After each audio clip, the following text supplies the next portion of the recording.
He wasn't on the battlefield. There were no sirens outside his window, no bombs falling nearby.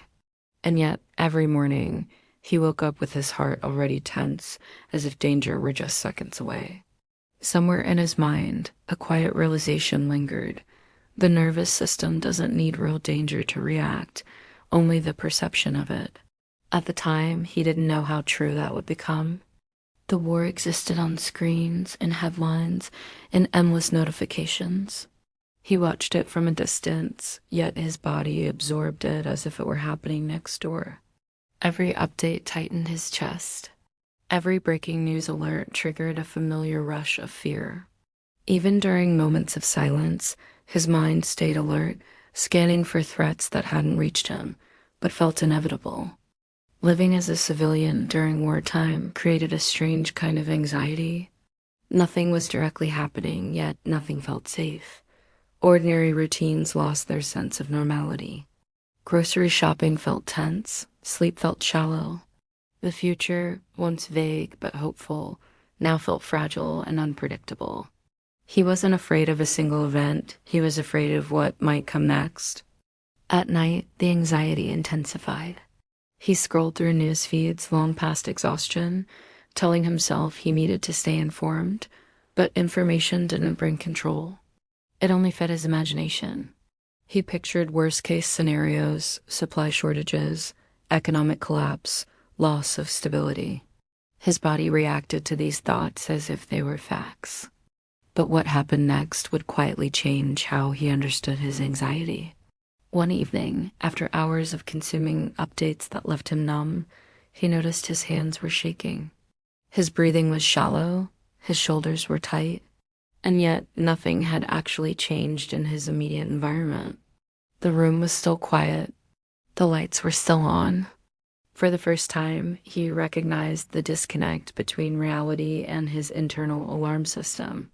He didn't realize that this moment was already shaping a deeper understanding of fear. For a long time, he believed his anxiety was logical. War was serious. Uncertainty was real. Fear felt justified. But he began to see that his mind had entered a state of constant anticipation, always preparing for catastrophe, never allowing rest. Anxiety wasn't helping him stay safe anymore. It was exhausting him. What followed challenged everything he believed about awareness and control. He noticed that the more he tried to stay prepared, the more anxious he became. The more he followed every update, the less grounded he felt. His nervous system didn't know the difference between proximity and possibility. It responded to imagined danger with the same intensity as real threat.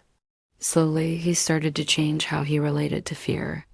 Not by ignoring reality, but by noticing his limits. He reduced how often he checked the news.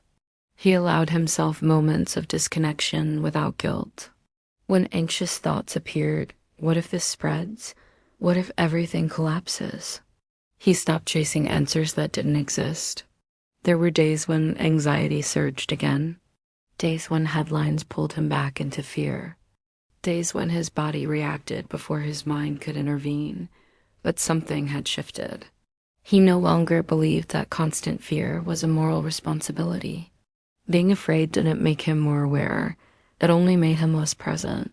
He began asking himself uncomfortable questions. Was his anxiety protecting him or trapping him?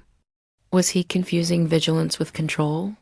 How much of his fear was based on facts, and how much was based on imagination fueled by repetition? There was one realization he only understood later. The real danger wasn't uncertainty. It was living every day as if disaster were already happening. Gradually, moments of calm returned, not because the world felt safer, but because his mind became more selective. He focused on what was actually within his reach, his breathing, his routines, his relationships, his body. Anxiety still appeared, especially during major updates or sudden news, but it no longer consumed his entire inner world. He realized that many civilians were living the same silent struggle, functioning on the outside while their nervous systems stayed locked in survival mode, carrying fear that had nowhere to go. feeling guilty for being anxious when others were suffering more, which only deepened the anxiety. There's something he discovered through this experience that might help others too. If you felt overwhelmed by constant fear, uncertainty, or the weight of global events, you can explore the psychological materials mentioned in the description and comments. They're there to help you understand anxiety and fear, and to learn how to calm your nervous system without disconnecting from reality. The war didn't end overnight. The world didn't suddenly feel safe again, but something important changed inside him. He learned that awareness doesn't require constant anxiety, and that true emotional resilience begins when the mind learns how to step out of survival mode, even when the world feels uncertain.